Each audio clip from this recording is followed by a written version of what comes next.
আর মাত্র 2 দিন পর ঈদুল আজহা। এরই মধ্যে সারা দেশে জমে উঠেছে কোরবানির পশুর কেনা বেচা। চট্টগ্রামেও জমে উঠেছে কোরবানির পশুর হাট। হাটে পর্যাপ্ত গরু ছাগল পাওয়া গেলেও দাম নিয়ে সন্তুষ্ট নন ক্রেতারা। কথা হয় ব্যাংক কর্মকর্তা নজরুল ইসলামের সঙ্গে। অনেকটা ক্ষোভের সঙ্গেই জাগো নিউজকে তিনি বলেন, একটুখানি একটা গরু দাম চাইছে 1,20,000 টাকা। আমি 80,000 বললাম, এতে বিক্রেতার মন ভরে না। 2 বছর আগেও ছোট আকারের এসব গরু 50 থেকে 60,000 টাকায় বিক্রি হয়েছে কোরবানিতে। শুধু নজরুল ইসলাম নন, চট্টগ্রামের সাগরিকা বাজারে গরু কিনতে আসা অধিকাংশ ক্রেতা এমন অভিযোগ করেছেন। তাদের অভিযোগ, আকাশচুম্বী দাম চাচ্ছেন ব্যাপারীরা।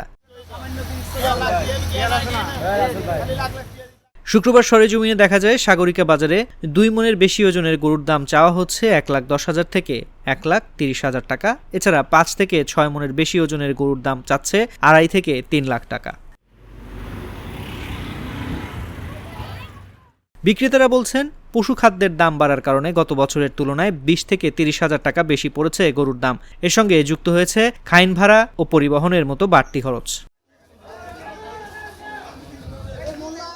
হালিশহরের সবুজবাগ আবাসিক এলাকা থেকে গরু কিনতে আসেন পোশাক কারখানার কর্মকর্তা জাফর সাদেক। 2.5 মনের কাছাকাছি ওজনের একটি গরু কেনেন 1,40,000 টাকায়। জাফর সাদেক বলেন, বাজার অনুযায়ী সস্তা পেয়েছি।